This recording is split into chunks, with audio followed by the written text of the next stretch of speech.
4 நாட்களாக சொட்டு தண்ணீர் கூட குடிக்காமல் உயிரிழந்த எஜமானரின் உடலை விட்டு ஒரு அடி கூட நகராமல் அதே இடத்தில் நின்று கொண்டிருந்த நாயின் விசுவாசம் பலரையும் நெகிழச் செய்துள்ளது.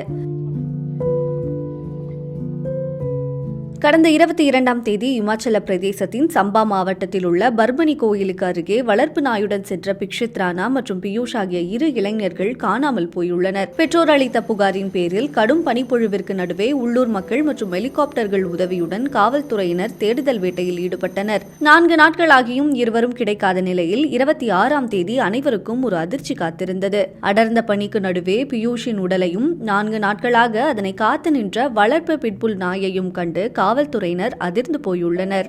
இந்த 4 நாட்களும் உணவு தண்ணீர் என எதுவுமே இல்லாமல் உரிமையாளரை விட்டு விலகாமல் அருகிலேயே அந்த நாய் அமர்ந்திருந்தது மட்டுமன்றி காட்டு விலங்குகளிடமிருந்து உடலை பாதுகாத்ததாக கூறப்படுகிறது. 2 இளைஞர்களின் உடலையும் காவல்துறையினர் மீட்ட நிலையில் உடலின் அருகிலேயே அந்த குட்டி நாய் சுற்றி வந்த வீடியோ பார்ப்போரை கண்கலங்க வைத்துள்ளது.